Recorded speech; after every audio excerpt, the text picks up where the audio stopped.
মার দিকে হাওয়ায় তাকাই আছি যে মানে হয়তো মাকে আর জীবনে দেখতে পারবো না, হয়তো বাবাকে জীবনে দেখতে পারবো না। আমার ঘরের জিনিসপত্রগুলো, আমার ইউজ করা জিনিসপত্রগুলো আমি আসলে মানে প্রত্যেকটা জিনিস মানে হাতাইছি আমার জিনিসগুলা, যে আসলে জিনিসটা আমার ছোট বোন আদরের, ওকে আমি জীবনে দেখতে পারবো না। আমার বড় ভাই, ওর সাথে আমার খুব ভালো একটা সম্পর্ক, মারামারির সম্পর্ক ভালো, সে ভাইকে আর জীবনে দেখতে পারবো না। মানে মার মুখটা জীবনে, ঘর আর জীবনে থাকতে মানে ঘরেই থাকতে পারবো না, বিষয়টা এরকম হয়ে গেছে আমার। তো সেই জায়গায় আমি আসলে আমি কোনো চিন্তা করিনি, আমি আমার আল্লাহকে চিন্তা করেছি। আমি সেই সময় আমার আল্লাহকে আমি চুজ করেছি, আসলে আমি আমার আল্লাহর কাছে যাইতে হবে। আসসালামু আলাইকুম বন্ধুরা, আজকে আমাদের সাথে উপস্থিত আছেন একজন নও-মুসলিম ভাই, এবং এই ভাইটি যাকে আপনারা পাঞ্জাবি পরিহিত দেখছেন, এই মানুষটি একসময় মিডিয়ার সাথে জড়িত ছিল, এবং শুধু তাই নয়, উনি একজন অমুসলিম ছিলেন।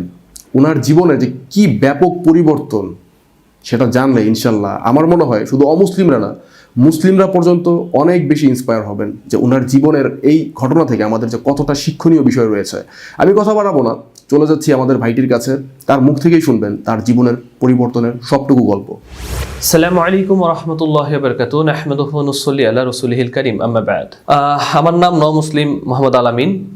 আমি আগে হিন্দু ছিলাম, হিন্দু থাকলে আমার নাম ছিল অজয় রায়। মিডিয়াতে ছিলাম প্রায় 7 থেকে 8 বছর কাজ করেছি মিডিয়াতে। হয়তো এখনো যদি আপনি এফডিসি নাবিস্কো মহাখালীতে যান, হয়তো অজয় রায় নামে যদি জিজ্ঞেস করেন হয়তো অনেকেই চিনবে। আসলে দেখেই বুঝতে পারছেন আসলে কিরকম ছিলাম। হ্যাঁ, বিভিন্ন প্রোগ্রামে দেখতে পাচ্ছেন, বিভিন্ন শুটিংয়ের ছবিগুলো দেখতে পাচ্ছেন। তো এখন আসলে আলহামদুলিল্লাহ আমি চেঞ্জ। এক তো মিডিয়াতে ছিলাম একটা নষ্ট জীবন, যেটা ইসলামিক দৃষ্টিকোণ থেকে টোটালি বাজে একটা বিষয়। হ্যাঁ, যেটা এখানে গান বাজনা আসলে জেনার কারখানা মিডিয়া। তো এখান থেকে আসলে আল্লাহ পাক রহমতে আমি ফিরে এসেছি, আর একটা হিন্দু ধর্ম, একটি ধর্ম থেকে ফিরে এসেছি। হয়তো আপনাদের কাছে খুব সহজ মনে হচ্ছে যে আসলে নও-মুসলিম বলাটা অনেক সহজ। নও-মুসলিম, তো বিষয়টা হচ্ছে নও-মুসলিমটা হওয়ার পেছনে কিন্তু বিশাল এক কাহিনী আছে, বিশাল এক বিষয় আছে। তো অনেকের হয়তো মনে প্রশ্ন রাখতে পারে যে আসলে ছবিগুলো এডিট হতে পারে, বা ছবিগুলো আমি কোথাও গিয়েছি, হয়তো কারোর সাথে গিয়ে ছবিগুলো তুলেছি, এরকম হতে পারে। তো আসলে আপনাদের সাথে আরো কিছু ভিডিও শেয়ার করতে চাচ্ছি, আমার এলাকার কিছু ছোট ভাই বড় ভাইদের কথা, তারা আমার সম্পর্কে কি বলেন আসুন একটু শুনে নিই। আমার এক প্রিয় নও-মুসলিম ভাই আলামিন শিকদার, আমার মনে পড়ে তিনি যখন হিন্দু ছিলেন খুব উগ্রভাবে চলাফেরা করতেন, একটি টিভি চ্যানেলে কাজ করতেন, সাংবাদিকতা করতেন, এবং বাংলালিংকে বিজ্ঞাপন করেছিলেন, নাটকের ডিরেক্টর করতেন, থ্রি-কোয়ার্টার প্যান্ট পরে বাজার বাজার ঘুরে বেড়াতেন, মারামারি করতেন, খুব উচ্ছৃঙ্খল ছিল। একটি হিন্দু ছেলে যেমনটা থাকার কথা ঠিক তেমনটাই ছিলেন। কিন্তু আমার অবাক লাগে, আলহামদুলিল্লাহ সেই হিন্দু ছেলেটি, এই উগ্র ছেলেটি মুসলিম হয়ে যায়। আসসালামু আলাইকুম, আমি মোহাম্মদ রাজীব, আমি সাভার এলাকায় থাকি। যখন থেকে বাইকে চিনি তিনি হিন্দু ছিলেন, এবং জানা মতে বা আমি যখন দেখেছি তিনি অনেক স্টাইলিশ ছিল, মডেলিং ছিল, তিনি একটা মিডিয়া চাকরি করতো। তখন থেকে তার পার্সোনালিটি ছিল সেই রকম। আমরা মাঝে মধ্যে তার স্টাইল দেখতাম, ফলো করতাম বাইকে। মানে ধরতে গেলে যেইভাবে স্টাইল চলে তিনি সেইভাবে স্টাইল করতো। তাকে ছেলেরাও মেয়েরা তো ফলো করতো, সাথে ছেলেরাও ফলো করতো, তার স্টাইলটা দেখতো। আমার একেবারেই ছোটোবেলার মানে ছোট ভাই, ওর নাম এখন আলামিন, আগে সে অজয় রায় ছিল। যাই হোক, আমি তার সম্পর্কে কিছু বলতে চাচ্ছি। তো সে আমার সামনেই বড় হয়েছে, সে এক সময় মডেল ছিল, তার প্রফেশন ছিল মডেলিং। তো আল্লাহ তাকে হেদায়েত দান করছে, সে মডেলিং থেকে এখন যাই হোক তার নামও অজয় থেকে সে এখন আলামিন হয়েছে। তো এইটা নিয়ে আসলে তার সম্পর্কে বলতে যাব কি, সে আমার সামনে আমার চেয়ে সুন্দর ছিল আমার ছোট ভাইটা দেখতে। তো তার কাজ ছিল সবসময় মডেলিং, এই জায়গায় সেই জায়গায় দৌড়াদৌড়ি, এই ধরনের ছিল। যে হুট করে আল্লাহ তাকে হেদায়েত দান করছে, এটা নিয়ে আসলে আল্লাহ কাকে কখন হেদায়েত দান করে এটা একমাত্র আল্লাহই বলতে পারে। পূর্বে পরিচিত অজয় রায়ের সম্পর্কে, তিনি আমাদের কাছে আসতেন আগে থেকেই। যখন হিন্দু ছিল তখন আমরা তাকে দেখতাম, বিভিন্ন একটু অন্য ধরনের ছিল, হাফ প্যান্ট পরে গিটার নিয়ে মার্কেটে ঘোরাফেরা করতো। তখন এতটা চিনতাম, বাট কিছুদিন আমাদের মধ্যে গ্যাপ থাকে। তো বেশ কিছুদিন গ্যাপের পরে যখন আমরা ওনাকে দেখে পুরোটাই অবাক হয়ে যাই, আসলে উনি কি সেই। এত কিছু দেখার পরেও যারা আসলে বুঝমান, তাদের তো অবশ্যই বোঝা উচিত যে আসলে মিথ্যা বলছি না। আসলে এর পেছনে আসলে কি রহস্য, আমি কেন মানে মুসলিম হলাম। আমাদের ইব্রাহিম ভাই উনি ইসলামের জন্য গান বাজনা সব ছেড়ে দিয়েছেন আলহামদুলিল্লাহ। কিন্তু আমি তো মিডিয়া ছেড়েছি, প্লাস একটি ধর্ম ছেড়ে আমি আরেকটি ধর্ম, যেটা আসলে এটা কিন্তু একটা ভাবার বিষয় যে আসলে কিভাবে মানে এটা সম্ভব হলো, আমার জন্য কিভাবে সম্ভব হলো। কারণ মিডিয়ার যে লোভ বা মিডিয়ার যে নেশা, এটা আসলে একটা মানুষ ছাড়া পসিবল না। আমি ডিরেকশন দিয়েছি, বিভিন্ন মডেলিংও করেছি, তো আসলে ওই জায়গা থেকে কিভাবে আসলাম সেটা আপনাদের কাছে শেয়ার করবো আজকে ইনশাল্লাহ। তো আমার আসলে লাইফটা ছিল একদম অন্যরকম। প্রতিদিন সকালে উঠা, ধরেন বিছানায় বসে খাওয়া দাওয়া, এখান থেকে চলে যাওয়া, তারপর লোকজন সেট করে শুটিং করা, প্রতিদিনের একটা রুটিনই ছিল এরকম যে শুটিং করবো, এই করবো সেই করবো, মানে একটা মানে মজা মাস্তির মধ্যে থাকবো। এরকম কোনো আপডেট কোনো গান যেটা না শুনলে আমার ভালো লাগতো না, আপডেট কোনো ছবি সেটা আমি না দেখলে, আমি আগে কোনো কেউ ছবি দেখবে এটা আমি মেনে নিতে পারতাম না। কোনো গান বা কোনো ছবি আপডেট আসলে সেটা আমি আগে দেখবো, বা আমার পিসিতে থাকবে, আমার কম্পিউটারে থাকবে, আমি দেখবো। তো এই বিষয়গুলো নিয়ে সারাদিন আমার মানে চলাফেরা ছিল। তো আমি যখন চ্যানেলে জব করি, তো চ্যানেলের একটি ভালো জায়গায় ছিলাম। তো সেইখানে একজন ভাই আসেন, তার নাম মনির। তো তার সাথে আমার খুব ভালো একটা সম্পর্ক হয়, কারণ সে আমার বয়সে খুব সিনিয়র এবং আমি তার বয়সে জুনিয়র, কিন্তু পদের দিক দিয়ে আমি সিনিয়র। তো এই জায়গা থেকে দুজনের মধ্যে একটা ভালো বন্ডিং তৈরি হয়। তো সে মাঝে মধ্যে আমাকে মানে ইসলামের কিছু কথা বলতেন। আপনাদের জেনে রাখা ভালো যে আমি ইসলাম সম্পর্কেই একদমই গাফেল ছিলাম, এবং মুসলিমদের একটু মানে অন্য চোখে দেখতাম, যে আসলে মুসলিমদের আমার ভালো লাগতো না, বা মুসলিম বাসায় আমি ওইভাবে খাওয়া দাওয়া করতাম না। হ্যাঁ, তো মুসলিমদের আমার কাছে একটু মানে কেমন জানি লাগতো আর কি, আসলে মুসলিমদের সহ্য করতে পারতাম না, বিষয়টা এরকম। হ্যাঁ, তো এভাবে সে আমাকে ইসলাম সম্পর্কে দাওয়াত দেয়, যে দাওয়াত দেয় বলতে সে আমাকে বোঝায় যে এরকম আমাদের ওই নবী এরকম করেছে। তো আমি হিসেবে কাহিনী হিসেবে তার কাছ থেকে সব কথাগুলো শুনতাম। হ্যাঁ, তো আমি আমার আমার বাৎসরিক যে পূজাগুলো, দুর্গা, কালী, তো এগুলো আমি এগুলো উদযাপন করতাম। আসলে ধর্ম সম্পর্কে এরকম ছিল, আমাদের দুর্গা পূজা মানেই ছিল আমার কাছে ধরেন যে গান বাজনা করা, হ্যাঁ, নাচানাচি করা, খাওয়া দাওয়া করা, এই মানে এছাড়া এর বাইরে ধর্মকে আসলে ওইভাবে জানা কখনো হয়নি। মার মুখে শুনেছি আমি কৃষ্ণর অনেক ভক্ত ছিলাম। আসলে বড় হয়ে অতটা ছিল না, ছোটকালে বলে কৃষ্ণর অনেক ভক্ত ছিলাম আমি। তো আসলে সেই জায়গা থেকে ধর্মকর্ম খুব কম করা হয়েছে। তো মিডিয়াটা আমার কাছে ছিল একটা গোল, যে আমি লাইফে মিডিয়াতে কিছু একটা করব। তো ওই পথে হাঁটছিলাম, কিছু কিছু নাটকের ডিরেকশনও দিয়েছি। তো সেই জায়গা থেকে মনির ভাই আমাকে আস্তে আস্তে মানে কিছু কথা বলতেন। তো মানে আমার কাছে ভালো লাগতো, আমি কাহিনী হিসাবে নিতাম, যে ভালো শুনি, কাজের ফাঁকে ফাঁকে কিছু কাহিনী শোনা যায়, একটা কাহিনী হিসাবে ভালো লাগতো যে নবীদের কাহিনী। তো এরকম একদিন আমাদের অফিসে গরুর গোস্ত আনা হয়, তো সবাই খায়, মানে আমরা তিনজন এক প্লেটে বসে খাওয়া শুরু করি।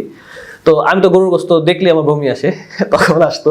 তো এখন আলহামদুলিল্লাহ গরুর গোস্ত খাই। তো তখন দেখলেই মানে একটা মানে হিন্দু থাকাকালীন গরুর গোস্ত দেখলে নিজের শরীরে একটা ঘিন চলে আসতো বা বমি চলে আসতো। তো আমার সামনে খাচ্ছে, তো আমি মানে খুব মানে কিছু বলতে পারতেছি না পারিপার্শ্বিক বিষয়গুলো নিয়ে, যে আসলে কিভাবে কি বলবো, এখানে খাচ্ছে খাক। তো একটা ছেলে হুট করে করলো কি, মানে গরুর গোস্তটা আমার প্লেটে দিয়ে দিবে, এরকম একটা মানে করেছে আমার সাথে। তো আমার খুব মেজাজটা এখন গরম হয়ে যায়। তো আমি তখন খুব রেগে যাই। তো রেগে যাওয়াতে হয়তো এটা আমার যে কলিগ মনির ভাই, তার কাছে খুব বিষয়টা মানে একটু মাইন্ড লাগে, যে হ্যাঁ না আসলে উনি এরকম একটা রিয়েক্ট করলো। তো দেন রিয়েক্ট করাতে মানে সে আমাকে পরবর্তীতে মানে জিজ্ঞেস করছে যে ভাই আপনি তো এরকম একটা ব্যবহার করলেন, তো আসলে গরুর গোস্ত যে খাওয়া নিষেধ, এটা আপনাদের ধর্মগ্রন্থের কোথায় আছে? তো আসলে আমরা তো বাপদাদা থেকে ধর্ম শিখেছি, হ্যাঁ, আমার বাবা থেকে শিখেছি, আমার বাবা তাদের বাবা থেকে শিখেছে, তো এইভাবে ধর্মটা চলে আসছে। তো আমি তো আসলে জানি না রেফারেন্স।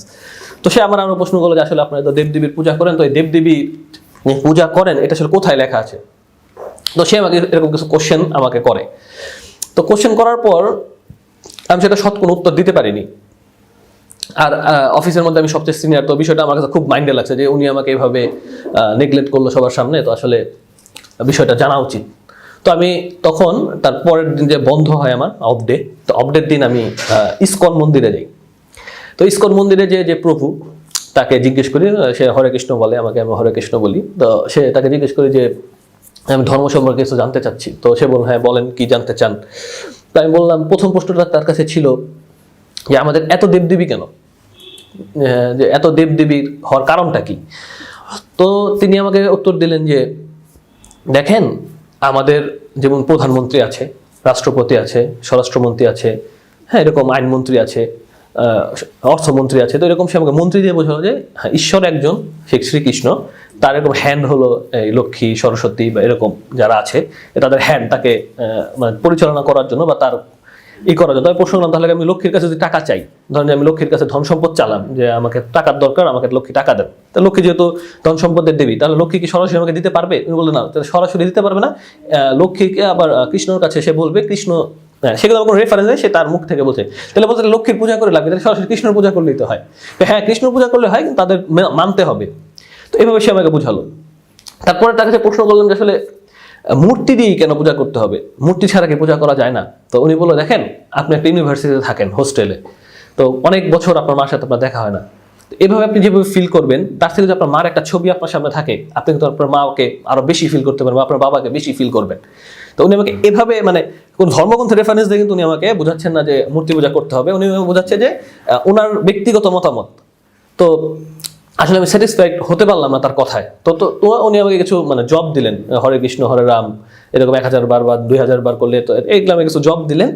তো আমি তাকে বললাম যে আমাদের কোনো নির্দিষ্ট কোনো এবাদত আছে কিনা, যে প্রতিদিন নির্দিষ্ট কোনো সময় এরকম কোনো এবাদত আছে কিনা। তো উনি বললো যে ভোরবেলা উঠে কি যেন করতে হয়, তো আসলে ওটা আমার এখন খেয়াল নেই। তো আমি চলে আসলাম এবং আমি জবগুলো করতে থাকলাম। তো জবগুলো করতে করতে মানে আমার ভিতরে মানে একটা শান্তি, মানে অশান্তি তৈরি হয়ে গেছে ভিতরে, যে আমি আসলে মানে উত্তরগুলো পাচ্ছি না। যে মনির ভাইকে যে আমি তাকে মানে পাল্টা একটা জবাব দিব ধর্ম সম্পর্কে, সেই বিষয়টা আমাকে কুরে কুরে খাচ্ছে ভিতরে, যে আমি আসলে মানে ওনাকে উত্তরটা মানে দিতে পারছি না। এই বিষয়টা আমার কাছে সবচেয়ে বেশি এখন প্রাধান্য, যে আমি কেন তাকে উত্তর দিতে পারছি না, আমার উত্তর দিতেই হবে এবং জানতেই হবে। তো তার জবটা জবছি, কিন্তু আসলে মানে আমার মানে ওরকম মানে কোন ফিলই আসছে না জবের মধ্যে। তো এরকম একটা অবস্থায় তো হুট করে মানে অনিচ্ছাকৃত ইউটিউবে আমার একটি ভিডিও চলে আসে। হ্যাঁ, ইউটিউবে আমি একটি ভিডিও দেখি। ভিডিওটা হলো ডাক্তার জাকির নায়েকের শ্রী শ্রী রবিশঙ্করের সাথে একটা ডিবেটের একটা ভিডিও। একবার অনিচ্ছাকৃত মানে আমি কখনো এরকম কোনো ভিডিওতে ক্লিকও করিনি, বা সাজেস্ট হবে এরকম কোনো ভিডিও আমি দেখিও নেই কখনো। তো অটোমেটিক হয়তো আল্লাহর ইচ্ছা ছিল, তো ওই ভিডিওটা আমার সামনে আসে।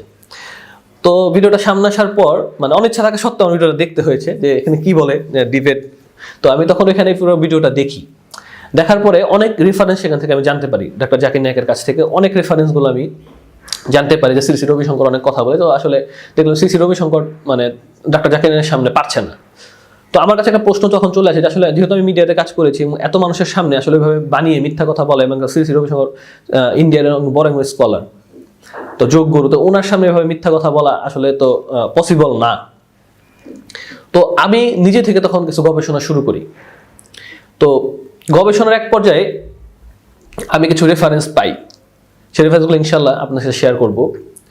তো রেফারেন্সে আসলে যে দেখেছি আসলে আমাদের হিন্দু ধর্মগ্রন্থতে বা হিন্দু ধর্মে আসলে মূর্তি পূজার বিষয়টা নেই, বা মূর্তি পূজা করাটা নিষেধ করা হয়েছে। তো তারপরও আমার কাছে আসলে মানে আমি মেনে নিতে পারছিলাম না আসলে কি করব।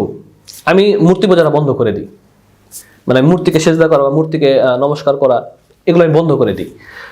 বন্ধ করে দেওয়ার পর মানে আমার ফ্যামিলিতে তখন আমার চোখ মানে আমার যে চেঞ্জটা, যে আমি মানে মূর্তিকে সেজদা করছি না, বা মূর্তিকে আমার বাবা বলছে তোমার কি হয়েছে, তুমি এখানে দাঁড়ায় আছো কেন, নমস্কার করো, আমি মানে করতেছি না। তো এই বিষয়টা আমার ফ্যামিলিতে তখন মানে একটু ফ্লাশ হচ্ছে যে ও একটু চেঞ্জ, যে মানে মূর্তি থেকে আমি একটু চেঞ্জ। তো তখন মা বসলো কি হয়েছে তোমার? তো মাকে আমি জিজ্ঞেস করা ছিল, মা এই যে আমি গরু যে গোবর দিয়ে তোমরা মানে লেপো, কারণটা কি? তো মা বলতেছে যে এটা পবিত্র, সবচেয়ে পবিত্র। তাই আমি বললাম পবিত্রটার মানে কারণটা, একটা কারণ থাকবে। তো বলতেছে যে এটা সবচেয়ে পবিত্র, এটা মানে তার কাছে কোনো ব্যাখ্যা নেই। তো বললাম তাহলে আসলে যদি পবিত্র হয়েই থাকে এটা পবিত্র হলে তাহলে আমার প্রস্তাব পায়খানা পবিত্র হবে, কারণ আমি শ্রেষ্ঠ জীব। তো এই কথা হলো মা বলে তুমি পাগল হয়ে গেছো, তোমার কথাবার্তা ঠিক নেই, তুমি পাগল হয়ে গেছো। তো এক পর্যায়ে মানে আমার কিছু ছোট ভাই ছিল, নাজমুল এবং সোহেল, তো ওদের সাথে আমি এই বিষয়টা আলোচনা করি। তো ওরা বলতেছে ভাই এটা আপনার উপরে, আপনি একটু চিন্তা করেন কি করবেন। তো ওরা আমাকে আসলে ওইভাবে আস্তে আস্তে, ওরা এখন ভয় পাচ্ছে যে কি বলবে আমাকে বা কি বুঝাবে। তো ওরাও ওইভাবে আমাকে মানে আস্তে আস্তে কিছু মানে আমাকে ইসলাম সম্পর্কে কিছু জ্ঞান দিচ্ছে।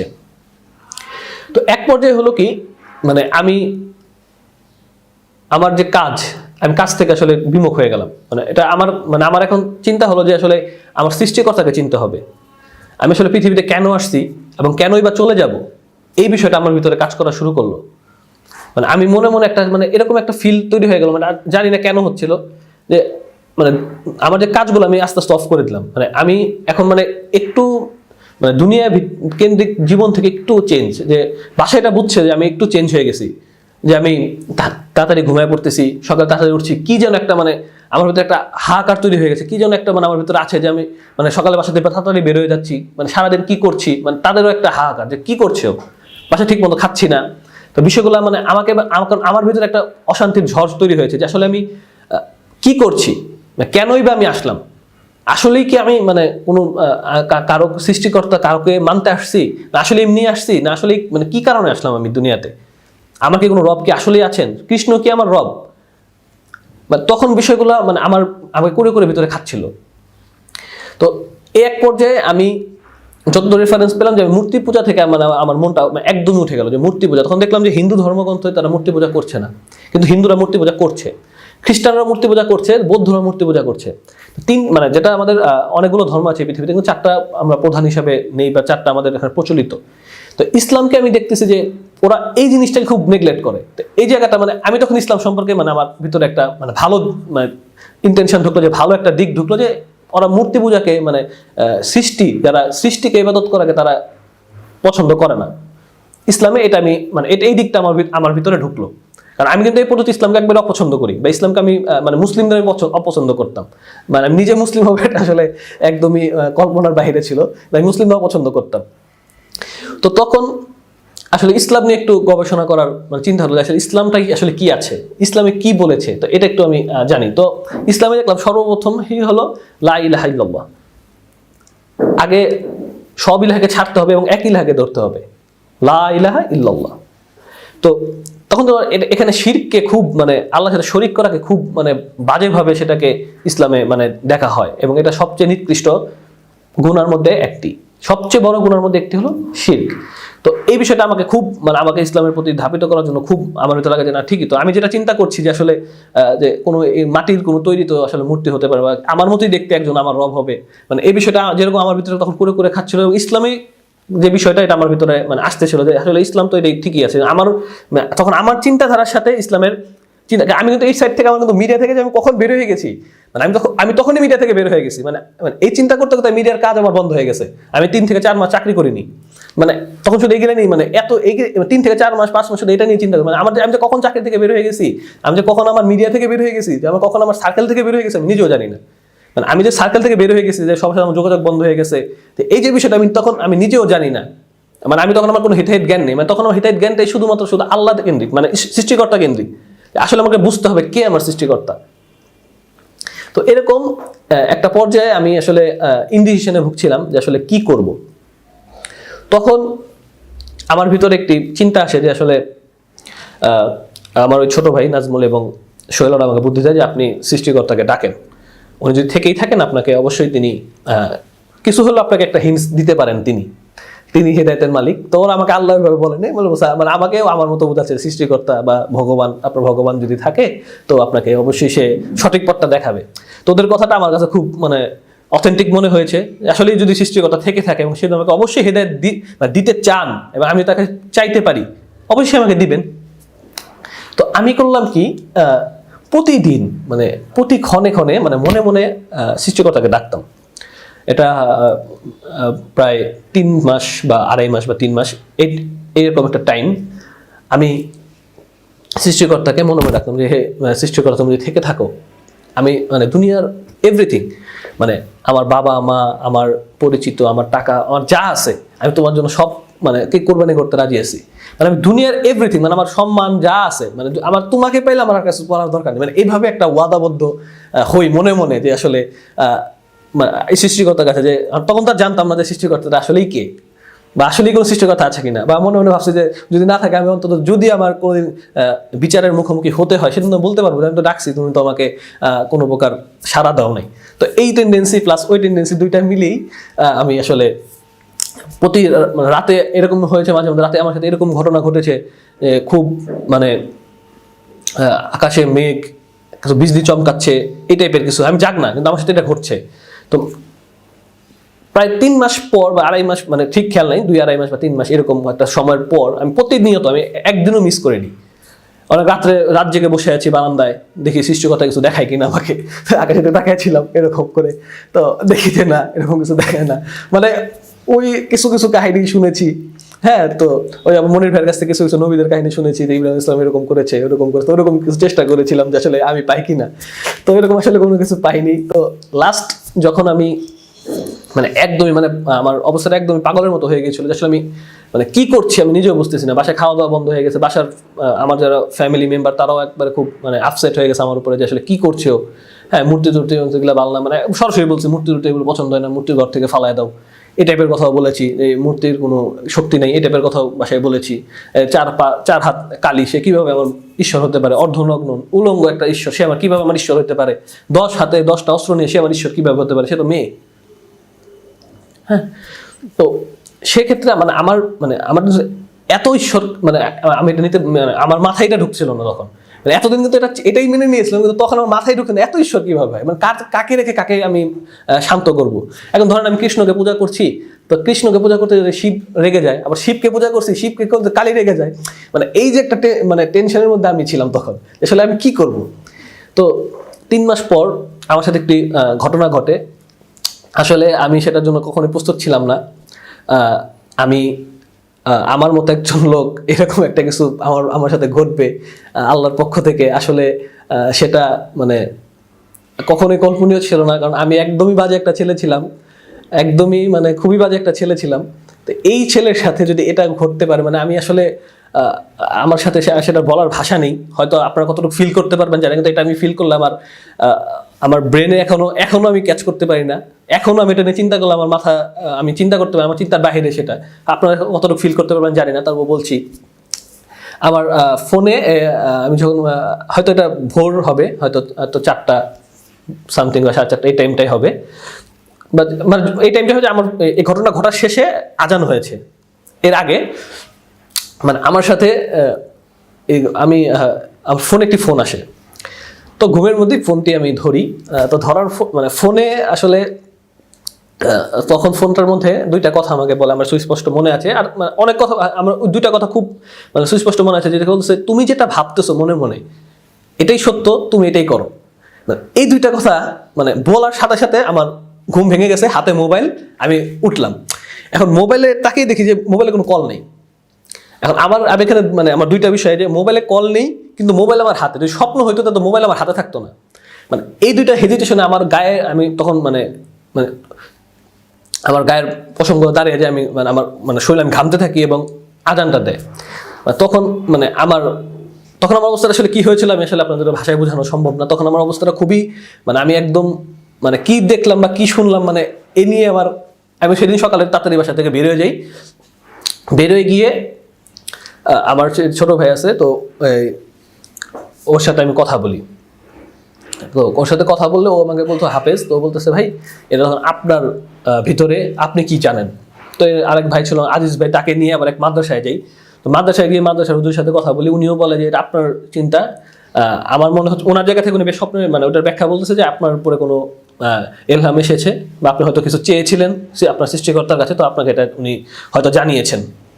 তো আমার ভাই আমাকে মাদ্রাসায় নিয়ে যায়। তো ওখানে আসলে তখন মানে আমার ভিতরে তখন মানে আমার অবস্থা তখন একদম মানে এটাকে বাংলা ভাষায় বলা কেরাসিন হয়ে গেছে, মানে একদম শেষ। মানে আমার ভিতরে মানে একদমই আমি সব শেষ। কারণ আমি এখানে ওয়াদা করেছি অনেকগুলো যে আমি আমার দুনিয়া ছেড়ে দেবো, মানে আমার এভরিথিং আমি ছেড়ে দেবো। এই কথার উপর তখন আমি তখন বুঝতে পারছি তখন আমি বুঝতে পারছি আমার মন কি বলছে। তখন মন আমার বলতেছে যে তুমি ইসলামে যাও। হ্যাঁ, তখন মানে আমি আসলে মানে বাসায় গিয়ে মানে আমি আসলে মানে কি বলবো, আসলে গোসল করলাম ঝর্ণা ছেড়ে মাথায় দিয়ে, মানে চিন্তা করলাম যে আসলে কি করা যায়। বাসায় বসলাম, বসে আমার মানে ঘরের মানে মাকে বললাম, মার দিকে একদম মানে তাকিয়ে থাকলাম, মানে মার একটা কথা বলবো যে আসলে আমি বুঝতেছি আমার মানে এখন আসলে মানে এখন আমার আর কিছু করার নেই। মানে এখন মানে আমি এখন মানে কি করব, মানে এক হলো মানে সৃষ্টিকর্তাকে আমি চাইলাম যে আসলে আল্লাহ মানে সৃষ্টিকর্তা তুমি আমাকে পথ দেখো। এখন উনি কিন্তু আমাকে পথ দেখিয়ে দিলেন যে তুমি এটা করো। তখন আমি বুঝতেছি আমার কোনটা করতে হবে। এখন আমার এই দুইয়ের মাঝে আমার বাবা মা, আমার ফ্যামিলি, আমার কালচার, আমার ব্যাকগ্রাউন্ড, আমার প্রফেশন সব কিছু এক সাইডে এবং আমার সৃষ্টিকর্তা এক সাইডে। মানে এর মাঝখানে এখন মানে আমাকে এখন বাধ্য হয়েই চুজ করতে হচ্ছে আমার সৃষ্টিকর্তাকে, কারণ আমি আমার সৃষ্টিকর্তার সাথে বেইমানি করতে পারবো না। কারণ সে আমাকে সৃষ্টি করেছেন, এত বড় করেছেন, এত সুখ দিয়েছেন, এত বিলাসিতা করার সুযোগ দিয়েছেন, এবং সে আমাকে আবার তার অনুগ্রহে সে আমাকে বুঝিয়েছেন যে কোনটা আসলে সত্য। এরপরে এখন আমি তার সাথে আবার কিভাবে বেইমানি করি, বা তাকে আমি কিভাবে ইগনোর করে চলে যাই, আমি আমার সেই লাইফটা লিড করতে আবার আমি সেই আল্লাহকে ভুলে বা সৃষ্টিকর্তাকে ভুলে তাকে আমি পিছনে ফেলে কিভাবে চলে যাই, এই বিষয়টা আমার ভিতরে একদম মানে মানে আমার এই অন্তর জুড়ে এই বিষয়টা চলে আসলো। মার দিকে হয় তাকাই আছি যে মানে হয়তো মাকে আর জীবনে দেখতে পারবো না, হয়তো বাবাকে জীবনে দেখতে পারবো না। আমার ঘরের জিনিসপত্রগুলো, আমার ইউজ করা জিনিসপত্রগুলো আমি আসলে মানে প্রত্যেকটা জিনিস মানে হাতাইছে আমার জিনিসগুলা, যে আসলে জিনিসটা জীব আমার ছোট বোন আদরের, ওকে আমি জীবনে দেখতে পারবো না। আমার বড় ভাই, ওর সাথে আমার খুব ভালো একটা সম্পর্ক, মারামারির সম্পর্ক ভালো, সে ভাইকে আর জীবনে দেখতে পারবো না। মানে মার মুখটার জীবনে, ঘর আর জীবনে থাকতে মানে ঘরেই থাকতে পারবো না, বিষয়টা এরকম হয়ে গেছে আমার। তো সেই জায়গায় আমি আসলে আমি কোনো চিন্তা করিনি, আমি আমার আল্লাহকে চিন্তা করেছি। আমি সেই সময় আমার আল্লাহকে আমি চুজ করেছি, আসলে আমি আমার আল্লাহর কাছে যাইতে হবে। কারণ এভরি সিঙ্গেল পার্সন যাইতেই হবে, আপনাকে বুঝতেই হবে যে আপনি ইসলামকে আপনার আসতেই হবে, এছাড়া আপনার কোনো কায়দা নেই, যেতেই হবে। আপনাকে বুঝতেই হবে যে আপনি কোথায় আছেন, আপনি কী কারণে পৃথিবীতে এসেছেন, এটা আপনার বুঝতে হবে, আপনি যত যাই করেন না কেন দুনিয়াতে। তখন মাকে বললাম, মা আমি মনে হয় বেশি দিন থাকতে পারবো না। মাকে দিয়েছে, কেন তুমি থাকতে পারবো না কেন? আমি চলে যাব। তো এই কথা শোনার পর মা মানে বাসায় একটা অন্যরকম অবস্থা তৈরি হয়ে গেল যে আমি বাসা থেকে চলে যাব। তো এই ঘটনা ঘটার 3 দিন পরে মুসলিম হই। যেদিন আমি মুসলিম হই, আমার বাবাকে আমি কখনো কাঁদতে দেখিনি, সে আমাকে কাঁদছে। আমার মা আমার পায়ে ধরছে যে বাবা তুমি চলে যাও না, তুমি যেভাবে বলবা, আমি বাসায় মেজো ছেলে, বলছে যেভাবে বলবা তুমি বাবা, তুমি যে চা চাও তুমি যেভাবে বলবা বাসা ওইভাবে চলবে, তুমি যেভাবে বলবা ওইভাবে বাসা চলবে, তুমি যা বলবা তাই হবে, তুমি চলে যাও না। তখন যে আসলে আমার মা সে আমার পায়ে ধরছে, আসলে সেই ফিলটাই আমার ভিতরে আসে নাই। মানে তখন আমার ভিতরে আসে যে মানে মা তো পরে, মানে আগে আল্লাহ যে আমাকে বললো, যে সৃষ্টিকর্তা যে বললো তুমি যেটা চাচ্ছ সেটা করো, আমার দিকে আসো। এখন আমি কোন মানে মা, তখন মা আমার কাছে মাই মনে হয়নি, তখন আছে আমার কাছে সবচেয়ে বড় মনে হয় আমার সৃষ্টিকর্তা। আমি মা তুমি পা ধরো না, আমি তোমার পা ধরে রাখতে পারবো না। বাবা গেটের সামনে দাঁড়িয়ে কাঁদছিল, এখনো মনে পড়ে জিনিসগুলো যে বাবা কাঁদছে, মানে বাবাকে কোনো কাঁদতে দেখিনি। আমার বাবা অনেক ভালোবাসে আমাকে, ইনস্ট্যান্ট এখন অনেক ভালোবাসে তারা আমাকে, কিন্তু তাদের ভালোবাসার কাছে আমার আল্লাহর ভালোবাসাটা আমার কাছে সবচেয়ে বেশি বড়।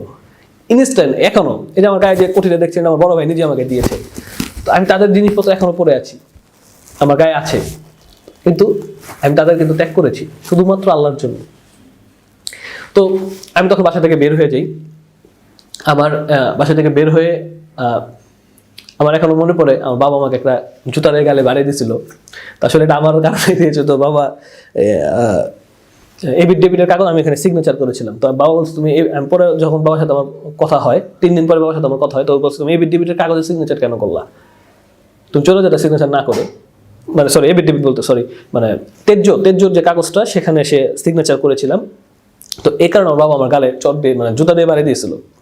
তো এটা আমার এখনো মানে সেই দিনটা আমার কাছে এখনো মনে হয় যে বর্তমান, মানে সেই কল্পনাটা আমার কাছে এখনো বর্তমান। মানে বাসায় একটা যে ছোট বোন, মানে সবচেয়ে আমার আদরের ছোট বোন, সে তো এখন মনে করেন তাকে দেখলো চোখ নামিয়ে চলে যেতে হয়, কারণ তারও একটা মানে ফ্যামিলি, তার একটা স্ট্যাটাস আছে, সেই স্কুলে পড়ে, তার ফ্রেন্ড সার্কেল জানে আমি তার বড় ভাই মানে এখন তারা হিন্দু ফ্রেন্ডরা তাকে খোঁচা দিতে পারে। তো তাকে দেখেও সামনে চলে গেল হয়তো মানে ডাক দিতে পারি না, হ্যাঁ বাবা সামনে চলে গেলে হয়তো ডাক দিতে পারি না, মা সামনে চলে গেলে হয়তো রাস্তায় ডাক দিতে পারি না, নিজের মাকে মা বলে ডাকতে পারি না। তো এই জায়গা থেকে যখন আমি চলে যাই, হ্যাঁ নাজমুল নামে একটা ছেলে আমার সাথে ছিল, আমার ছোট ভাই। তো আমি প্রথমে জোহরের সালাতটা আদায় করি। তো জীবনের প্রথম সালাত আসলে আল্লাহ আমাকে অনেক সহজ করেছে। তো আমি জোহরের অজু তো পারি না, তো দেখে দেখে অজু করে তো সালাতে দাঁড়ালাম, দাঁড়িয়ে হুজুর মানে পাশের লোকজন যা করছে এটা দেখে ওইভাবেই যখন ফার্স্ট সেজদাটা দিলাম, মানে এইমাত্র যে আসলে আমার বাবা মাকে আমি ত্যাগ করলাম, মানে এইমাত্র আমার ফ্যামিলি, আমার ব্যাকগ্রাউন্ড, আমার যে এত বছরের মিডিয়ার একটা ব্যাকগ্রাউন্ড, এত মিডিয়ার একটা ব্যাকগ্রাউন্ড তৈরি করা কিন্তু চারটাখানি ব্যাপার না। হয়তো যে মোহাম্মদ ইব্রাহিম ভাই তার অনেক ফলোয়ার্স আছে, সেইটা একদিনে কিন্তু তৈরি হয়নি। এখন তাকে বলে তুমি আপনি এগুলো বাদ দেন, এটা কিন্তু সম্ভব না। এটা সম্ভব না। মিডিয়ার যে একটা ব্যাপার, এটা কিন্তু আপনি চাইলেই পারবেন না। তো এই যে একটা কষ্ট, মানে এই যে একটা ফিল যে আমার ভিতরে আমি সবকিছু ছেড়ে চলে আসলাম, মানে এই যে একটা ফিল দোটানা, মানে যখনই সেজদাটা দিলাম, মানে আসলে ফিলটাই আপনাকে বোঝানো পসিবল যে যখন সেজদাটা আমার, মানে আমি যখন সেজদাটা দিলাম, মানে মনে হলো যে আসলে রবকেই সেজদা দিলাম, মানে এতদিন যে সেজদা দিয়েছি, মানে ওই ফিল, মানে আসলে যে আমার সৃষ্টিকর্তাকে আমি সেজদা দিলাম, এটা আমার কাছে মনে হলো যে ফিল্মি ভাষায় যদি বলতে চাই যে ধরেন যে অনেক সময় ফিল্মে দেখায় নায়িকা ঢুকে গেল, বাতাস চারপাশ দিয়ে, বা নায়ক ঢুকছে, বাতাস চারপাশ দিয়ে, মানে এরকম যে ফিলগুলো বড় বড় ফ্যান দিয়ে যে বাতাস দেওয়া হয়, গাছের পাতা নড়তেছে, চুল নড়তেছে, এরকম, মানে এসি থেকেও মানে এত শীতল, মানে অন্তরটাই জুড়ে গেল, মানে ভিতরে যে এত কষ্ট, সেই বিষয়টাই মানে কোথায় যে গুলিয়ে গেছে আমি নিজেও জানি না। নামাজ পড়ার পর মনটা অনেকটাই ভালো লাগলো। এসে অফিসের আমার যিনি এমডি স্যার ছিলেন গোলাম মুক্তাদির আলভী, তাকে বললাম যে স্যার এই ব্যাপার, তো উনি এবং একজন ব্যারিস্টার ছিলেন গোলাম সারওয়ার, তো ওনারা দুজন মিলে আমার এই ডেবিটটা করে দেন, আলহামদুলিল্লাহ, তার জন্য দোয়া করবেন। তো আলামিন ভাই, আপনি বলতেছিলেন যে আপনার ইসলাম গ্রহণের পর আপনি আপনার বাবা মার কাছ থেকে চলে আসছিলেন, বাট ইসলাম ধর্মে কিন্তু আসলে বাবা মার কাছ থেকে যে চলে আসতে হবে বা বাবা মার সাথে সম্পর্ক রাখা যাবে না, ব্যাপারটা কিন্তু এমন না। তো পরবর্তীতে কি আপনি আমার বাবার সাথে যোগাযোগ করছিলেন আরো? আসলে যখন আমি মুসলিম হওয়ার পথে, তো তখন আসলে ভেবেছিলাম যে আসলে বাবা মাকে জীবন দেখতে পারবো না, তো তখন ওই ফিলটা কাজ করেছে। কিন্তু ইসলাম গ্রহণ করার পর হয়তো আল্লাহ বুঝেছেন যে আসলে আমার কষ্টটা, তো 3 দিনের পরে আমার বাবার সাথে, আমার ফ্যামিলির সাথে আমার সম্পর্কটা আবার পুনরার মতো, মানে নতুনের মতো, মানে আগে যেভাবে ছিল সেরকম নতুন করে আবার সম্পর্কটা হয়ে যায়। তো আসলে যে ইসলামে আসলেই যে আসলে বাবা মার সাথে ধর্ম থেকে চলে আসলে যে বাবা মার সাথে সম্পর্ক নষ্ট হয়ে যায়, বিষয়টা এরকমও না। এবং ইসলামও বলেনি যে তুমি তোমার বাবা মার কে, যখন আমি ইসলাম বুঝলাম আসলে, তখন এখানে বলছে যে তোমার বাবা মা শিরিক, বা তোমার বাবা মা আল্লাহর যে বিধিবিধান আছে তাছাড়া তোমাকে যা বলতে বলবে ওটার বাইরে তুমি সব করতে পারবে, কিন্তু ওটার ভিতরে যদি তোমাকে কোনো চেঞ্জ করতে বলে, ওটা মানতে না বাধা দেয়, তাহলে তুমি তার কথা শুনতে পারবে না। সেটা আপনার ক্ষেত্র, আমার ক্ষেত্র, মানে আপনি যে মুসলিম, আমার বাবা যদি বলে আপনাকে যে আপনি এটা তুমি এটা দাঁড়িয়ে রাখছো কেন, দাঁড়িয়ে রাখতে পারবো না, তাহলে আপনার বাবা মার কথাও রাখতে পারবো। সেখানে বাবা মা আমাকে ইসলাম সম্পর্কে বাধা দেয়নি, তো এখন আমি তার সাথে আলহামদুলিল্লাহ ভালো সম্পর্ক, আমি দাওয়াত দিচ্ছি। আলহামদুলিল্লাহ আমার বোন, আমার বড় ভাই, তারা আমার ভাবি, তারা বুঝতে পারছে বিষয়টা। এখন বাবা মার জন্য আসলে কষ্টকর যে আমি আসলে থাকাকালীনই আমি, মানে তারা যে এখন মারা যায়, আমি জানছি যে এটা আসলে, মানে যেখানে ইব্রাহিম আলাইহিস সালামের বাবার জন্য সে রিকোয়েস্ট করতে পারবে, সেখানে আমি তো একজন উম্মত, একজন সাধারণ মানুষ, আমি কিভাবে বাবা মার জন্য রিকোয়েস্ট করতে পারি। তো এই আর কি, যে তারা দাওয়াত দিচ্ছে, এখন আল্লাহ পাকে দিচ্ছে তাদের হেদায়েত। আলহামদুলিল্লাহ। তো মানে আপনার বাবার সাথে আপনার এখন ভালো সম্পর্ক আছে? খুব ভালো এবং সেটাই সম্পর্ক, কিন্তু ইসলামের আলহামদুলিল্লাহ। শিক্ষা। তখন হয়তো আপনি এত কিছু জানতেন না, এই জন্য আপনি তাড়াতাড়ি চলে আসছিলেন। যাই হোক, তো আপনার বাবা মা কি কোনো থানা পুলিশ এই ধরনের কোনো ঝামেলা করছিল কিনা? আসলে ওইভাবে আমাকে ভয় দেখাচ্ছিল বারবারই যে তোমার জন্য আমি এই করব, এটা করব, সেটা করব, তোমাকে জঙ্গি বলে ধরায় দিব। তো আমি বলছি তুমি করো, থানায় আসলে আমি এগুলো আমি ভয় পাই না। হ্যাঁ, তো আসলে তিনি থানায় গিয়েছিলেন, তো থানায় গিয়ে বলছে যে আমার ছেলে জঙ্গি হয়ে গেছে। তো জঙ্গি হয়ে গেছে মানে থানা থেকে একটা জঙ্গি হয়ে গেছে মানে কে, নাম কি, এই সেই। তো বলছে যে অজয় রায়, এখন মুসলিম। আলহামদুলিল্লাহ, তো ভালো হয়েছে, ওর তো মিষ্টি খাওয়ানো দরকার, ঠিক আছে, ও কোথায়, আরে ওর তো দরকার। তো বাবা ওখান থেকে ফেলার হয়েছে, ব্যাক করছে। আচ্ছা আচ্ছা, তার মানে তারা একটা অ্যাটেম্প নিতে চেষ্টা করছিল। না, তাদের এরকম, কারণ এখন যে অবস্থাটা যে আসলে দাড়ি রাখলে তাকে জঙ্গি বলা হয়, তো তারা ভাবছে আমার ছেলে জঙ্গি হয়ে গেল কিনা। কারণ আসলে জঙ্গি তো কখনো, মানে দাড়িওয়ালা জঙ্গি হয় না, জঙ্গিরা দাড়ি রাখে জঙ্গি হওয়ার জন্য। ঠিক আছে, তো ওই বিষয়গুলোতে ধরেন যে তারা ফ্যাক্ট করে আমাদের আবার কোনো ফ্যামিলিতে চাপ পড়ে কিনা। আমি একটা অরেঞ্জ করলাম, আমার বাবা মার উপর একটা চাপ, তো ওই জায়গায় একটা জিডি করে রাখতে চেয়েছিল, তো তার জন্য আমাকে কোনো খারাপ করার জন্য না, তার জন্য, যে তার সেফটির জন্য। আচ্ছা আচ্ছা। তো পরে উনি এখন দেখতেছে যে না, আলহামদুলিল্লাহ আমি এখন আগে থেকে অনেক ভালো আছি। যেমন আপনাকে একটা কিছু বলি, যখন ফার্স্ট আমার বাবার সাথে আমার হয় 1 মাস 15 দিনের 20 দিনের মধ্যে, তো আমার বাবা যে দোকান থেকে জিনিসপত্র কিনে ওখানে নিয়ে গিয়ে আমাকে বলতেছে আমার ছেলের মতো ভাইস্তা। তো কথাটা মনে করেন যে কলিজা দিয়ে বেরোয়, এমন দিক দিয়ে বেরোয় গেছে কথাটা, যখন বলছে মানে হাত দিয়ে বলতেছে যে আমার ছেলের মতো ভাইস্তা। তো আলহামদুলিল্লাহ এখন 2 বছর পর আমার বাবা এখন গর্ব করে রাস্তায় রাস্তায় ঘুরে ঘুরে বলে আমার ছেলে মুসলিম হয়েছে, আমার ছেলে মুসলিম হয়েছে, তুমি জানো আমার ছেলে মুসলিম হয়েছে, 5 ওয়াক্ত নামাজ পড়ে, হ্যাঁ তোমরা কি করো। এইভাবে আমি শুনি এবং যখন বলে বেড়ায়, এবং মানুষ আমাকে এসে বলে তোমার বাবা তো এইভাবে বলে। এটা কাছে এখন অবশ্য খুব ভালো লাগে যে আলহামদুলিল্লাহ যে আমি আসলেই সঠিক পথে আছি, এবং সেও এটা ফিল করছে, এখন ফিল করতেছে।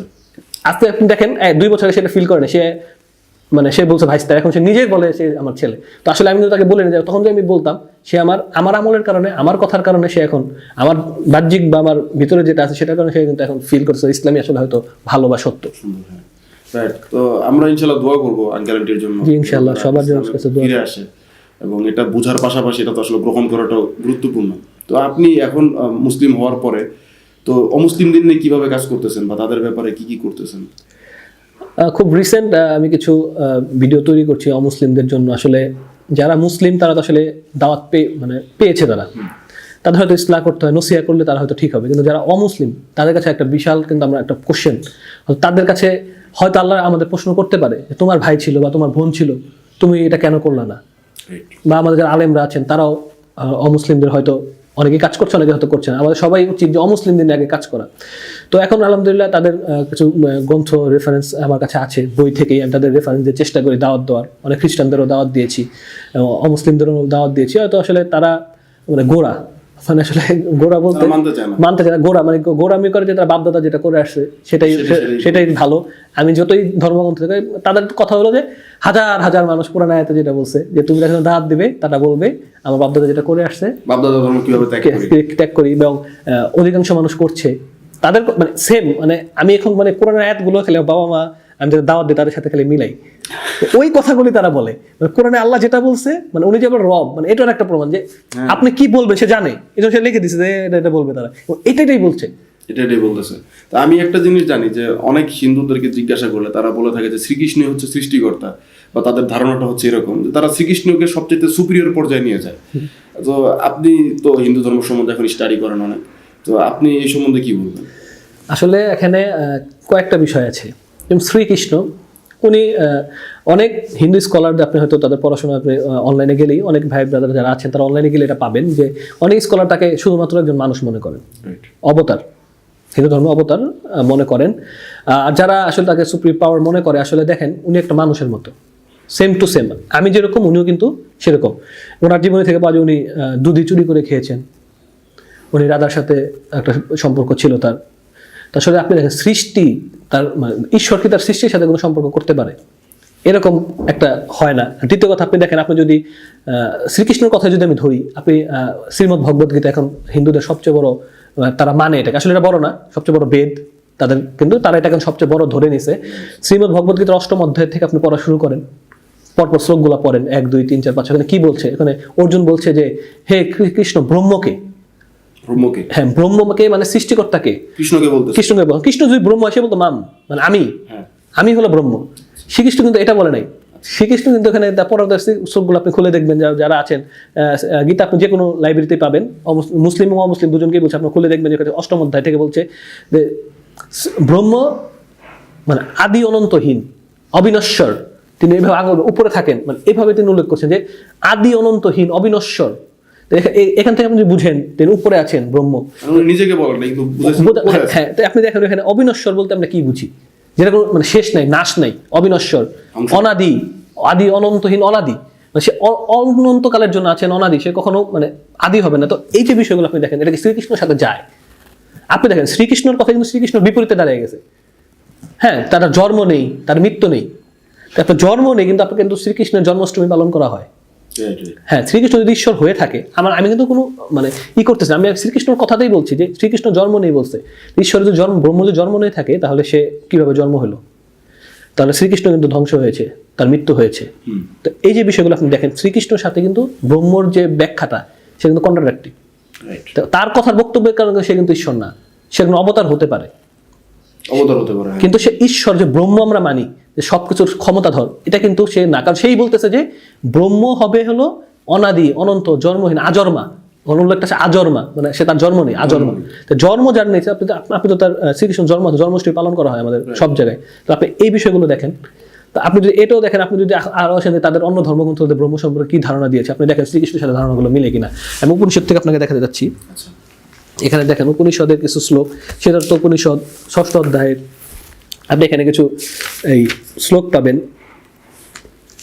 এখানে আপনি 100 নম্বর শ্লোকটা, 99 নম্বর শ্লোকটা দেখেন, এখানে কিন্তু সুস্পষ্টভাবে বলেছে ব্রহ্মর যে মানে বাংলাটা আমি পড়ে শোনাচ্ছি। দেখেন, এই জগতে তাহার প্রভু কেহ নেই, নিতান্ত কেহ নেই, মানে তার কোনো প্রভু নেই, মানে সেই সবার প্রভু, তার কোনো প্রভু নাই। এখানে বলতেছে এমন কোনো লিঙ্গ বা চিহ্ন নেই যা দ্বারা তাকে অনুমান করা চলে। এখন দেখেন, এমন কোনো লিঙ্গ বা চিহ্ন, আপনি হয়তো বুঝছেন লিঙ্গ এখানে কি বুঝাইছে, মানে পুরুষ মেয়ে। শ্রীকৃষ্ণ কিন্তু পুরুষ, এই ব্যাখ্যা কিন্তু শ্রীকৃষ্ণ ঈশ্বর পড়ছে না। বা দুর্গা যা দেবী সার্বভূতেষু, সে কিন্তু দেবী মেয়ে, তাহলে দুর্গা কিন্তু ঈশ্বর হচ্ছে না। চিহ্ন মানে এরকম চিহ্ন দিয়ে আপনি তাকে মানে কোনো ধরেন যে শিবলিঙ্গ একটা চিহ্ন, কিন্তু একটা মাথার লিঙ্গ, শিবলিঙ্গ, মূর্তি, কোন একটা চিহ্ন দিয়ে আপনি তাকে অনুমান করতে পারবেন না। তিনি সকলের কারণ, ইন্দ্রের দেবতারও অধিপতি, হ্যাঁ, উনি সকলের কারণ মানে দেবতার, মানে দেবতা মানে এখানে যেটা অবতারদের বোঝানো হয়, তো তাদেরও তিনি অধিপতি, তাহার কোনো জনক বদক্ষ নেই। আচ্ছা, মানে লামি আলি দলামি উলাদ। আল্লাহু ইয়াকুল্লাহু কুফুয়ান আহাদ। হ্যাঁ, তাই দেখেন এখানে তাহার কোনো জনক নেই, তাকে কেউ জন্ম দেয়নি, তার কোনো অধ্যক্ষ নেই। রাইট। তাহলে এখন দেখেন যে শ্রীকৃষ্ণ জন্ম হয়েছে, এটা তো উপনিষদেই লেখা। হ্যাঁ, এই যে উপনিষদ আপনারা দেখতে পাচ্ছেন, এই যে উপনিষদ, উপনিষদ, এটা তো আমাদের কোনো কথা না, এটা হিন্দু থেকেই, হিন্দু ধর্মগ্রন্থ এটা, এটা এবং এটা আপনার হরফ প্রকাশনী থেকে এটা ছাপানো, হ্যাঁ, কলকাতা। তো আপনি এখানে দেখেন যে এই কথাগুলো আছে, তো আপনি দেখেন ব্রহ্মর ব্যাখ্যাটা কিন্তু আপনি এখানে থেকেই পাচ্ছেন, এবং শ্রীকৃষ্ণ যে বক্তব্য দিয়েছে, আমি কিন্তু তাকে মানে বলছি না সে খারাপ, শ্রীকৃষ্ণ কিন্তু সত্যি বক্তব্য দেয়, আপনার না বোঝার কারণে তাকে ঈশ্বর বানিয়ে ফেলছে। উনি বক্তব্য দিয়েছেন ঠিকই, কিন্তু আমরা সেটা ব্যাখ্যা করতে বলছি উল্টাটা। আমরা ব্যাখ্যা করছি। আপনি দেখেন, আপনি শ্রীকৃষ্ণ, আপনি গীতার 18 নম্বর অধ্যায়ের 63, 64 এবং 66 এই শ্লোকগুলোতে চলে যাবেন, ওখানে যা দেখেন শ্রীকৃষ্ণ কি বলছে, তুমি এমন ঈশ্বরের শরণাগত হও যে তোমাকে পরম শান্তি দান। উনি যদি ঈশ্বর হয়ে থাকে, তুমি বলতো যে আমার শরণাগত হও, আমি তোমাকে পরম শান্তি দিব। Right right. এবং আপনার হিন্দু ধর্মগ্রন্থে কিন্তু মূর্তি পূজা সম্বন্ধে মানে নিষেধ করা আছে, প্রতিমস্তে অন্ধন্তম প্রবিশন্তি, মানে অন্ধকার জগতে তারা প্রবেশ করবে, যারা সৃষ্টি জগতের কারো পূজা করবে। তো এই বিষয়গুলো চিন্তা করলে আসলে মানে মূর্তি পূজা বিষয়টা মানে হিন্দু ধর্মে মূল বিষয়টাকে আমি বলি, আমি তো হিন্দু ছিলাম আগে, আসলে আমাদের ওইভাবে কোনো শিক্ষা, প্রাতিষ্ঠানিক শিক্ষা নেই হিন্দুদের। যেমন আমরা ছোট থেকে মাদ্রাসায় পড়ছি, বা আলেম হওয়ার একটা ব্যাপার, বা আমার ছেলে মক্তব পড়ছে, বা আমার মেয়ে মক্তব পড়ছে, আপনার ভাই মক্তব, এরকম যে একটা বিষয় থাকে, তাই না? আপনি হয়তো মক্তব পড়েছেন, তো আমাদের কিন্তু হিন্দুদের এরকম কোনো শিক্ষা নাই। হ্যাঁ, তো মনুসংহিতার মধ্যে এরকম ফতোয়া আছে অনেকগুলো, যেখানে ক্ষত্রিয় ছাড়া বা ব্রাহ্মণ ছাড়া অন্য ধর্মগ্রন্থ পড়তে পারবে না। মনুসংহিতা তো আমার কাছে আছে, হ্যাঁ, সেখানে অনেক কিছু আছে, অনেক ভেজাল আছে, অনেক কিছু আছে, বেদের মধ্যে অনেক কিছু আছে। তো এই যে বিষয়গুলো দেখেন, আমি কিন্তু শিখি নাই, আমি না জানার কারণে কিন্তু করেছি, মানে আমি ভেবেছি যে এটাই ধর্ম।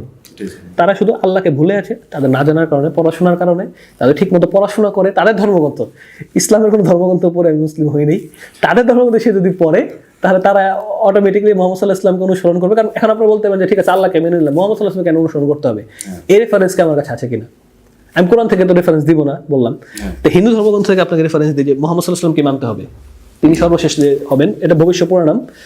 এটার আপনি চলে যাবেন হলো 376 নম্বর পৃষ্ঠায়, এখানে দেখেন এই যে একটা শ্লোক আছে, মোহাম্মদ ইতিখ্যাত শিষ্য শাখা সম্মানিত। এই দেখেন এই শ্লোকটা, এখানে মোহাম্মদ সাল্লাল্লাহু আলাইহি ওয়াসাল্লামের নাম একদম, মানে এখানে বলতেছে একদম শিষ্য, মানে একজন ঋষি আসবে যিনি মোহাম্মদ নামে খ্যাত হবে, নমস্তে ম্লেচ্ছ গুচ্ছেন, ম্লেচ্ছ হবে, কারণ মুসলিমদের কিন্তু ম্লেচ্ছ বলা হয় আরবি সংস্কৃতে, বিদেশি, অহিন্দু, ভারতের অধিবাসী না, এদের বলা হয়। তাহলে আপনি দেখেন এখান থেকে কিন্তু আপনার আবার এই যে এই বইটা, এটার মধ্যে এই শ্লোকটা ভালো ব্যাখ্যা করা হয়েছে, হ্যাঁ, এটা উনি বেদপ্রকাশ মুখোপাধ্যায়ের, এখানে কিন্তু এই বইটার খুব, মানে এই শ্লোকটার খুব ভালো একটা ব্যাখ্যা এখানে দিয়েছে। তো এটা একটা অথেন্টিক বই, আপনারা নিতে পারেন, এই অথেন্টিক বই থেকে আপনারা অনেক রেফারেন্স পাবেন। তো আসলে হিন্দু ধর্মগ্রন্থ অসংখ্য জায়গায় মোহাম্মদ সাল্লাল্লাহু আলাইহি ওয়াসাল্লাম নাম বলা আছে, আল্লাহর নাম বলা আছে। হিন্দু ধর্মগ্রন্থ তো বেদের মধ্যে মোহাম্মদ সাল্লাল্লাহু আলাইহি ওয়াসাল্লামকে নারাশংসা বলে বলা হয়েছে। এবং আপনি ভবিষ্য পুরাণ যদি পড়েন, এখানে আদম আলাইহিস সালাম থেকে, নূহ আলাইহিস সালাম থেকে, মুসা থেকে, সবার, ঈসা আলাইহিস সালাম, সবার নাম এখানে ভবিষ্যৎবাণী কিন্তু এটা করা আছে। তো আমি বলছি না যে হিন্দু ধর্ম আসমানি কিতাব বা আসমানি, আমি বলছি না, হয়তো কারো ধ্যানে এটা এসেছে বা কারো হইতে পারে, এটা আল্লাহর ইচ্ছা, কিন্তু এখন আমাদের সর্বশেষ নবী মুহাম্মদ সাল্লাল্লাহু আলাইহি ওয়াসাল্লাম এবং তার যে নির্দেশনা, তার যে তিনি যেটা মেনে গেছেন সেটার উপরে আমাদের থাকতে হবে, এটাই হলো চূড়ান্ত। হ্যাঁ, আর আমি আপনাদের উদ্দেশ্যে আরেকটা কথা বলতে চাই, এই যে ভবিষ্য পুরাণে আপনারা মুহাম্মদ সাল্লাল্লাহু আলাইহি ওয়াসাল্লামের নাম দেখলেন, এটা কিন্তু শুধু ভবিষ্য পুরাণ না, বেদের মধ্যেও আছে, পাশাপাশি কল্কি পুরাণে অনেক কিছু বলা আছে। যেমন আপনার বেদের মধ্যে তো মুহাম্মদ সাল্লাল্লাহু আলাইহি ওয়াসাল্লামের নাম বলা আছে নারাশংসা, এবং অনেক হিন্দু বলার চেষ্টা করে যে মুহাম্মদ সাল্লাল্লাহু আলাইহি ওয়াসাল্লাম হিন্দু ধর্মে পিশাচ হিসাবে তার নাম আখ্যায়িত করা হয়েছে, নাউজুবিল্লাহ। কিন্তু আপনি যদি বেদ পড়েন, তাহলে বেদে তার নাম হচ্ছে নারাশংসা, মানে প্রশংসিত, এবং বেদের মধ্যে বলা আছে তিনি অনেক খ্যাতি অর্জন করবেন, এবং তার হাত ধরে মানে কলি, মানে যে কলি হচ্ছে মানে শয়তান, কলির অবসান ঘটবে। এবং আপনি যদি এটা কল্কি পুরাণ পড়েন, তাহলে কিন্তু বিষয়টা আছে। কল্কি পুরাণে তো ওখানে অনেক জন্ম থেকে ধরে একদম জীবন বৃত্তান্ত টোটালটাই হলো মুহাম্মদ সাল্লাল্লাহু আলাইহি ওয়াসাল্লামের। এবং ওইখানে একটা শ্লোক আছে এরকম যে চতুর্ভি ভাতৃবিভেদং কুলিস্বামী কলিক্ষজং, মানে 4 জন সহযোগীর সাহায্যে তিনি কলিক্ষজং মানে কলির বিনাশ করবে, শয়তানের বিনাশ করবে।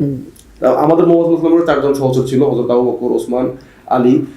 এই যে মানে 4জন যে সহচর, মানে এটা কিন্তু একদম ওই জায়গায় কিন্তু স্পষ্ট বলে দেওয়া আছে। এবং এর পাশাপাশি মোহাম্মদ জন্ম তারিখ, জন্ম তারিখ, তার বাবার নাম, মার নাম, বাবার নাম, এভরিথিং, মায়ের কোন দেশ, শ্যাম্বল দেশ, সবগুলাই মোটামুটি ওখানে যেমন এক্সাক্ট বিষয়গুলো দেওয়া আছে। জন্ম তারিখ সম্পর্কে আপনার এই কল্কি পুরাণের অধ্যায় 2 এর আপনার 25 নম্বর শ্লোকে বলা আছে যে দ্বাদশাং শুক্লপক্ষ মাধ্যমে মাসি মাধবস, মানে হচ্ছে তিনি শুক্লপক্ষের, যেটা হচ্ছে প্রভাতে মানে আলো হওয়ার এরকম সময়ে তিনি দ্বাদশাং, একাদশ, দ্বাদশ মানে কি 12, তাহলে 12 তারিখে জন্ম। একাদশ মানে আউয়াল, মাধব মাস মানে বৈশাখ, যেটা আরবিতে রবিউল আউয়াল।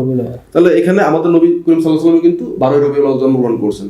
এবং পাশাপাশি আপনারা যদি আরেকটা যেটা ইম্পর্টেন্ট শ্লোক আছে যে আপনার কল্কি পুরাণের অধ্যায় 2 এর, এটা হচ্ছে আপনার 11 নম্বর শ্লোক। এই শ্লোকে বলা আছে আপনার যে সম্ভলে বিষ্ণু যশাসে গৃহপাদির ভাবা মাধো সুমতাং বিষ্ণু যশ মাধো বৈষ্ণব সম।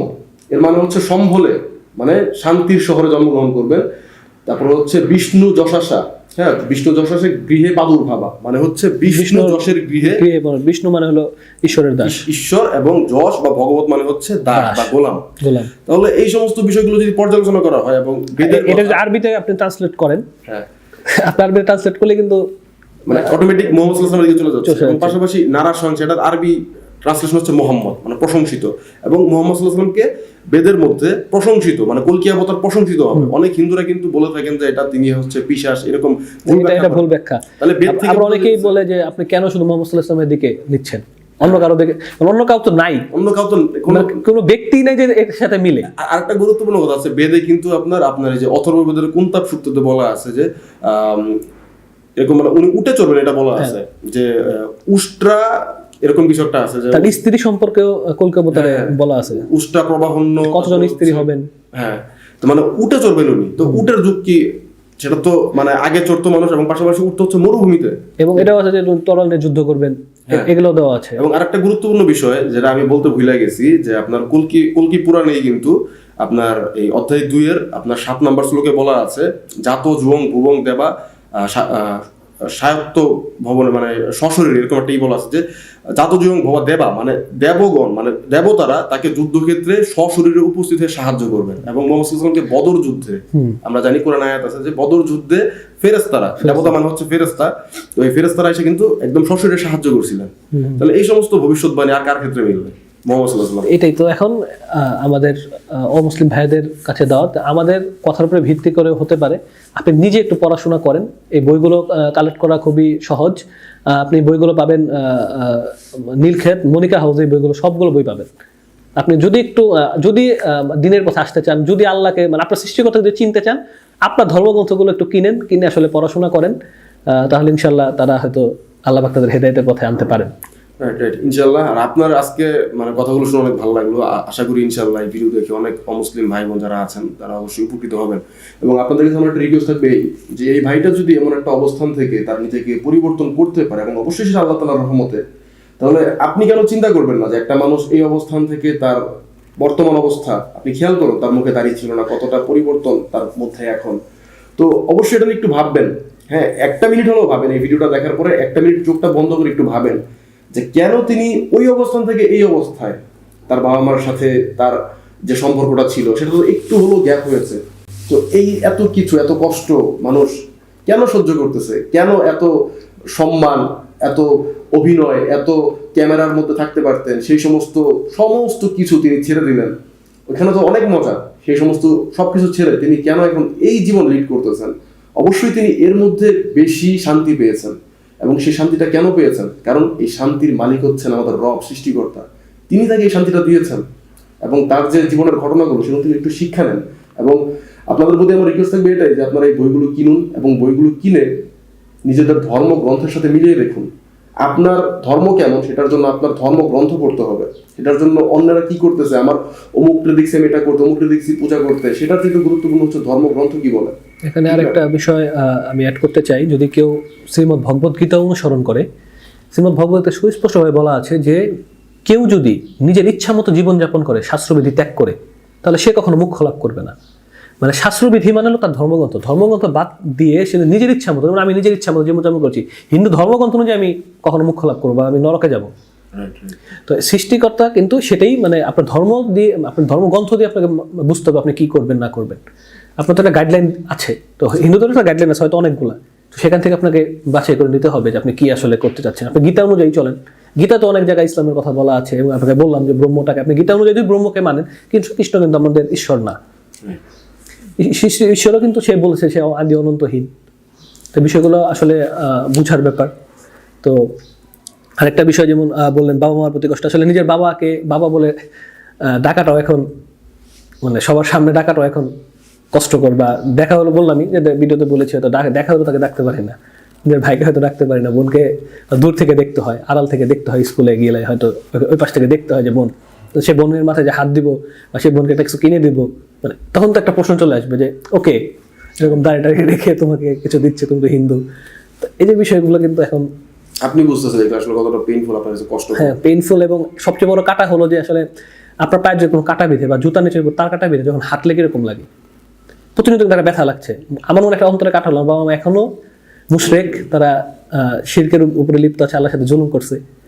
ইন্না শিরকালা জুলমুন আযীম, সবচেয়ে বড় জুলম হলো শিরক, সেটা করছে। এবং আমি জানি যে তাদের মৃত্যু হলে তাদের অবস্থা কি হবে, এবং কোরআন এবং হাদিস থেকে যতটুকু জেনেছি তাদের অবস্থাটা ভয়াবহ, সেটা আসলে চূড়ান্ত। তো আসলে এই বিষয়গুলো চিন্তা করলেই আসলে কষ্ট করে আসলে আসলে বলার কোনো ভাষা নেই আসলে।